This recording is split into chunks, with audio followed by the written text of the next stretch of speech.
Alright, what's up guys? Welcome back. Hostile Broadcasting coming back to you guys again here today. This time we are not at a particular track.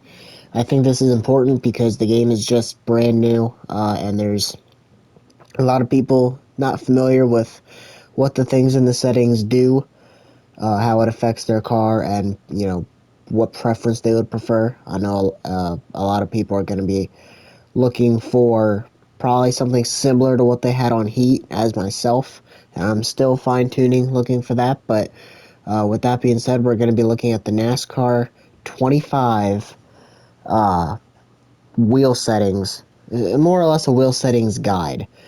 I will give you my wheel settings because I kind of have to show you guys this. Along with it gives you guys something to try. So, with that being said, let's go in here and talk about some of these things um, as we go through the guide here. So, starting with the controls, we'll get into the advanced controls, but the controls here, wheel options. So, starting with the steering range. So, this is pretty basic, but important. Each click is a decent adjustment going up on it. So, it's actually the opposite of what I would have thought. So, going up on it makes it stiffer, and going down on it makes it more sensitive. It's the opposite of what I would have expected.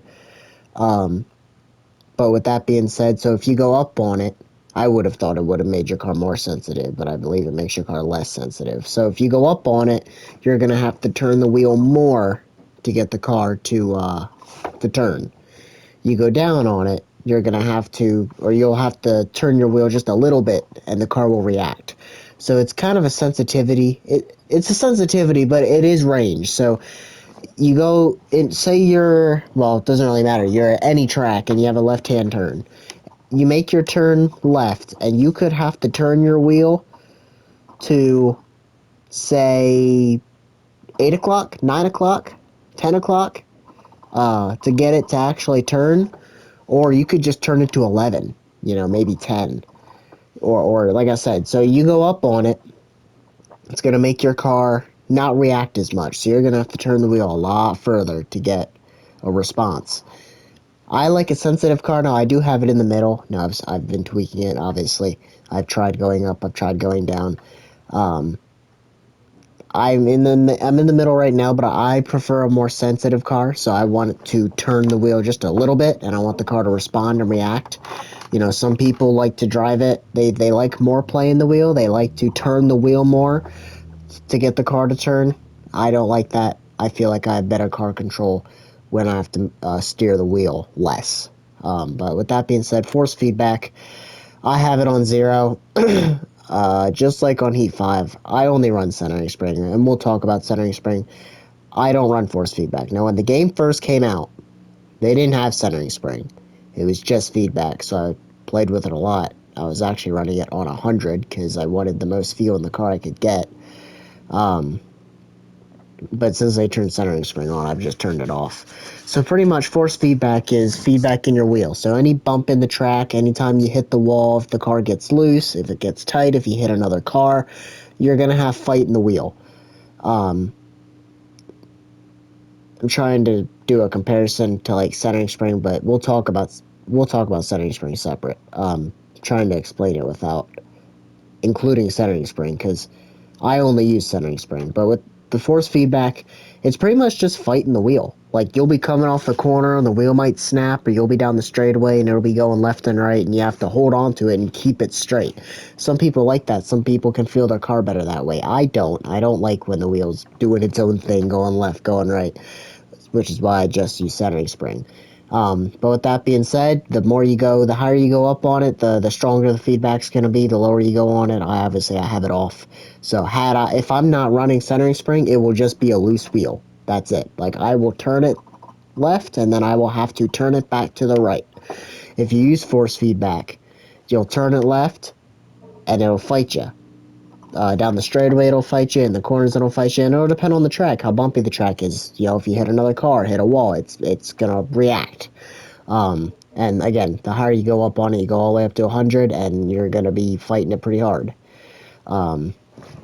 With that being said, these are the 3 things I wanted to talk about. These things are new. They added this into the game last week.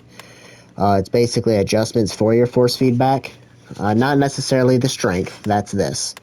The strength to force feedback, but it's other things. So most people don't know what these things are. So FF leveling is the force feedback. You basically you run it on 100 and it adjusts it per series. So the force feedback, whether you're running it at 50, 25, 100, it doesn't matter.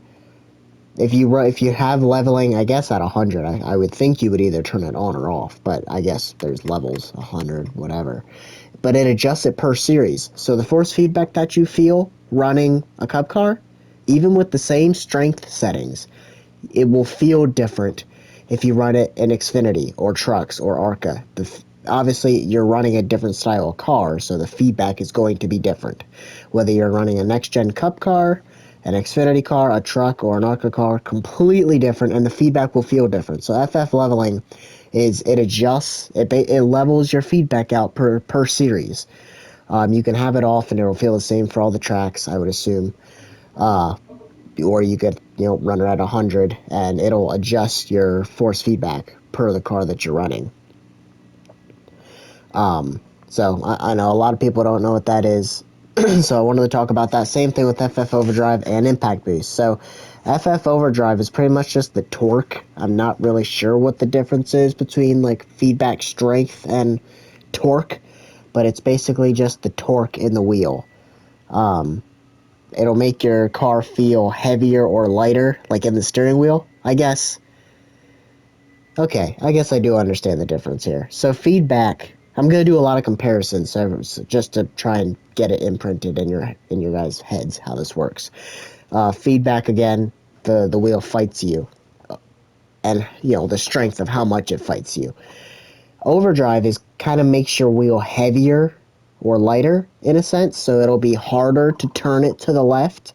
Not necessarily the feedback effect where it's like going left and right. If you guys can hear my wheel going, left and right, having to make corrections, but it will just be harder to turn it. Now I have it on 0, so I'm not running this. So my wheel, I guess that would make my wheel feel lighter. But your wheel will feel harder to turn, I guess, in a sense. Where if you run it down, it'll be easier to turn. I guess, yeah, that would be torque in your wheel. So the more you run overdrive, the more it's going to be harder to turn. The less overdrive you use, it'll be easier to turn. That's just torque in the wheel. And it just, some people use it. Some people can feel their cars better that way. Again, this is all feel in the car. That's all the feedback settings really are meant to be, is your preference, your feel in the car. So if you like a harder wheel to turn, like you're driving an old NASCAR Cup car with no power steering, I guess that'd be a perfect example, is less power steering. Or you want your car to be easier to turn and you use less overdrive. So that would have been an easier way to explain it. Basically power steering in a sense. Impact boost effect. So this is literally just impact effects. You hit the wall, you hit another car. Force feedback, I think in general, is like bumps on the track. I guess the impact boost would be hitting other things, how much you want your wheel to jump. I'm surprised it even lets you adjust any of this. Like, I'm not sure if any of this actually affects me because I'm not running feedback. So I would think it wouldn't. But yeah, anyway, that's just is impact effects pretty much. Centering spring, this is a big thing because a lot of people run it. This is my preference. It's literally your wheel turns back to the center on its own. So you can turn it off, and no matter what feedback you're running, you turn your wheel to the left, you turn your wheel to the right. If you turn it off, it will not come back to the center. So when you're coming out of the corner, you you will have to manually turn your wheel back to the center, whether you're going left or right. Centering spring, you turn it on, and the wheel comes back to the center on its own. I find that so much easier to drive. So if you're making a left-hand turn, you're going into a corner, and you're coming out of the corner, instead of having to turn your wheel back to the center, all you have to do is release pressure on the wheel. And you can just release pressure as much as you want, and if you have to make a correction, put more pressure in, and then release it, and then going down the straightaway, you put it back at the center. I just find it so much easier to drive. I love centering spring. I was hoping and praying they would add it because it's all I known running on Heat 5 for so long. But with that being said, they did add it, and I'm very happy. So just a comfort thing for me because I've run it for so long. So again, centering spring, you turn your wheel to the left, it comes back to the center. You turn your wheel to the right, it comes back to the center. If you turn it off, you will have to turn your wheel back to the center. There is no release it and it comes back to the center. It will stay left or right. So again, just a control feature. Now let's go into the advanced controls. I'm not going to spend too much time on this because it says right there on the screen what it is and what it does. So with that being said, nonlinear, you guys can see I have it at 15. I don't run any dead zone. Dead zone is literally, you guys can see it right there. Size of area around your controls where input is not registered. So, for example, if you're turning your wheel to the left, if you turn dead zone up, in a sense, you'll have to turn your wheel more to the left before it actually registers. You want that off. Some people run dead zone, not very many. You guys can see the the automatic option is to have it off. Most people don't run it. I guess there's dead zone. Is there dead zone in your brake? Yeah. Oh, and I'm running that. I have to reconsider my my own settings here. Yeah, I don't like dead zone.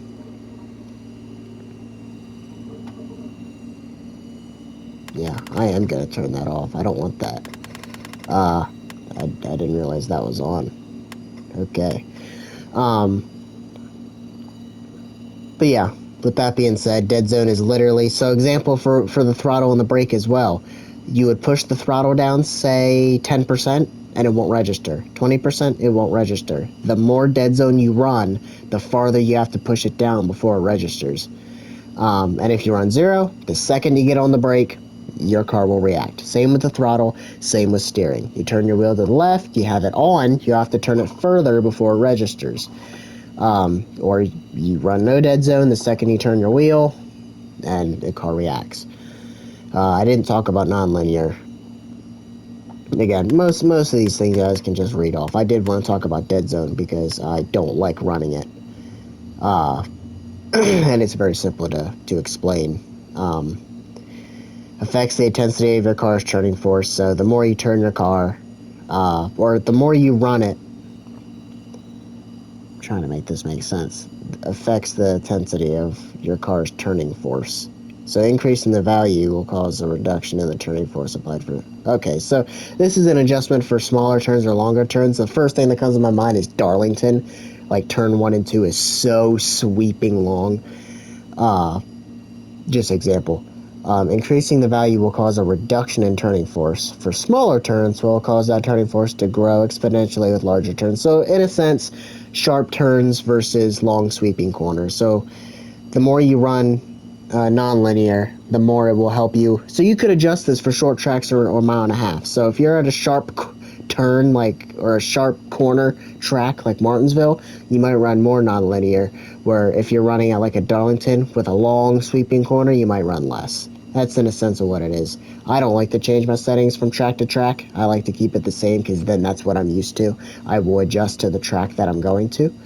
But in a sense, it's basically just your turning force or your turning ratio per how sharp the corner is. So like Daytona and Talladega, super long corners, you might run less non-linear. Or you go to Martinsville or another track like North Wilkesboro, a track with super sharp corners, you might raise it up a little bit. Overshoot, this is a lot of things this is a new thing that didn't, or at least it wasn't listed as overshoot on heat. Affects the input required to teach maximum turning range. So it affects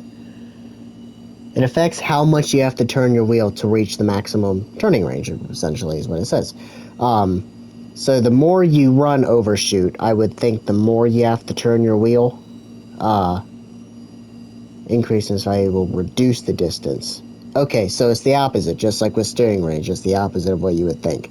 So you turn your Overshoot up, you run more of it, the less you will have to physically turn your wheel to the maximum turning range. Again, this isn't the minimum. This isn't to respond. This is the maximum response. So if you run less overshoot, you can turn your wheel more to get a response. You could flip your wheel all the way upside down. You could flip, I guess my wheel goes a whole round and a half, and it would respond. Or you could run more overshoot, and maybe you turn your wheel just a little bit to reach its maximum turning range. Hope that makes sense. I guess brake and throttle I feel like is super simple. I'll finish with the steering ones though. Speed sensitive range affects the range of movement of your car's steering controls as your speed increases. So in a sense, it will adjust your steering range for the speed that you're going. So like on a restart, when you're going up through the gears versus running at full speed, your turning motions will differ. If you're going 30 mile an hour, down pit road, or I guess say you're coming off pit road and you make a sharp left-hand corner, you're probably going to spin out. Versus if you're at full speed and you make a sharp left-hand corner, you're probably just going to switch lanes. It it affects your. It says what it is, but I'm trying to explain it. Speed. It affects your range of turning based off of. It adjusts it for the speed that you're going. I'm sorry, I'm tripping over my own words here. It affects the range of turn for how fast you're going. So, again, you're running full speed in a pack at Daytona, or maybe you're racing at a mile and a half, whatever. You're going full speed. The motion that your wheel turns will change if you're going slower. And this could be a big thing of like short tracks, where when you're in the middle of a corner, say at Martinsville, and you're doing 50 mile an hour, your turning range will be different from when you're going down the straightaway at 150. The car will just react differently in a sense. Speed sensitive and nonlinear affects the intensity of your car's turning force as your speed increases. I feel like this is the exact same thing as nonlinear above. It must do something different.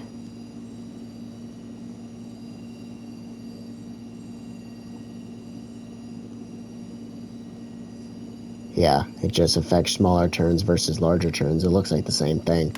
And then reduced dampening affects how much smoothing is applied to steering input. So it says increasing this value will reduce smoothing effects. Decreasing will increase smoothing effects. So I have it at 0. It's just like you can turn on brake smoothing, I would assume. Steering smoothing, it'd make the same difference. So I run 0, just turn smoothing on. Why not? It's a benefit. I don't know why you would turn it up and not have smoothing. So it just makes the car easier to drive, I guess, in a sense. So I'm not going to talk about brake and throttle. Again, it says, I'm just trying to go over it, just to talk about it. But that being said, you guys can see what my settings are here. Oh, something else. You guys can run precision in normal. It says right there, normal is the default configuration for most players. Precision is supposed to be a harder setting to drive, but potentially faster. It's advanced configuration for players. So I started out on these when the game first came out, but ended up making my own ratings here. And it didn't even... You're kidding. I was afraid if I switched over that it would change what I have here. Actually, you know what? Don't save. That should fix it, right? Yep. Now remember, I did want to turn this off. Okay. Okay, well, with that being said, appreciate you guys for watching. Be sure to get more setup videos out. I posted a homestead setup yesterday. And then I have a Darlington car, Texas car, Michigan car, and Kansas car, and Dover car posted already. So make sure you go check those out, and I'll be sure to work on more and get them out to you as we keep going along here. So with that being said, appreciate you guys, and thanks for watching. Peace.